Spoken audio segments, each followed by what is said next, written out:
So we're here at Lincoln City Hall with some farmers from Lincolnshire, the Lincolnshire branch of Farmers for Action, with 10,000 members across the country. Coordinated Efforts Day, Monday 24th of March.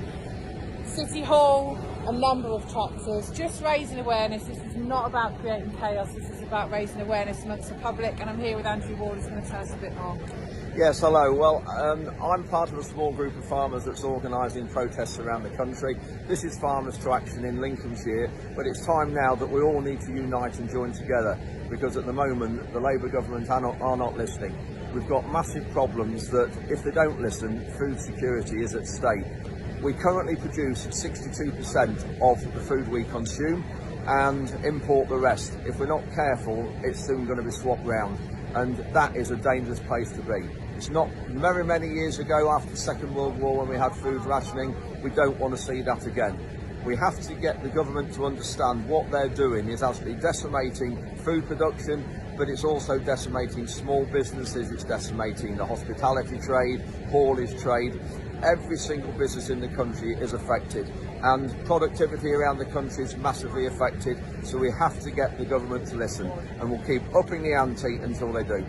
Can you talk a little bit about inheritance tax for me? So the problem we've got is that they want to take away the tax relief on inheritance tax, and in my view there should be no inheritance tax on any business. It doesn't matter what it is. You have paid taxes all your life on profit. You should not then pay tax when you're handing that asset down that you've already paid tax on. So it doesn't matter what business it is, not just farming, no business should pay inheritance tax. That's the first thing that's wrong.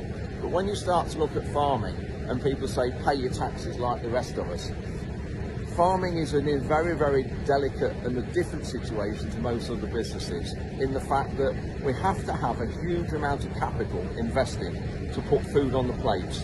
But the return on that capital is so small that there isn't the profits producing food to actually pay the inheritance tax. And this is what a lot of people don't understand. And we've got tractors here. A lot of these tractors here are £200,000 each, £250,000 each. And people say, oh, if you can afford one of those tractors, you can afford to pay inheritance tax. Most of these tractors will not be bought by the farmer. They'll be on finance, they'll be paid for monthly, the same as anybody would a sofa or a car or a house. And then those tractors go back to the finance company at the end of the period, or the farmer buys them at a reduced price. And people say, oh, they're all shiny and gleaming and new. They're not, they're looked after. They cost a lot of money, we have to look after them. So all of this is all involved in the whole thing about inheritance tax, about business property relief, all the taxes that we're now being asked to pay. And it's actually going to decimate the country as a whole. You cannot pay tax on something that you would need to sell in order to pay the tax. If you sell assets, you cannot continue producing food. We are punishing British farmers, and that is just not okay. Why would we punish the people that put the food on our plate? This is the problem, and I think also what's really worth pointing out, we've just had the SFI, the Sustainable Farming Incentive, pulled, so there's no more applications for that. They're constantly cutting the budget and constantly wanting to remove the funding that we get. Now, the farmers are responsible for looking after the environment, looking after wildlife, looking after nature. On my own farm, we have 8 metres of flower margins around every single field. The wildlife we see is phenomenal.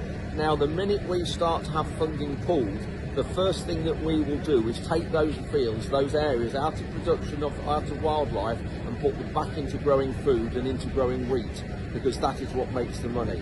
And without these payments and without the support that we get, that we need, environment and wildlife will suffer hugely, and people need to realise that. So it's incoherence. They're not really closing the loop on what they're asking. Not at all. Yeah. And they don't. The biggest problem is they don't understand the countryside. Yeah. They need to get out here and talk to us. Yeah. We're asking them to talk to us, but they've got earmuffs on and blinkers on. They are not interested. So that's why we're getting you as the public to understand the issues facing us all. And it isn't just farmers, it's veterans, it's pensioners, it's everyone that's worked hard all of their life to provide something to hand down to their children. We need to lobby for change. Thank you. Thank you.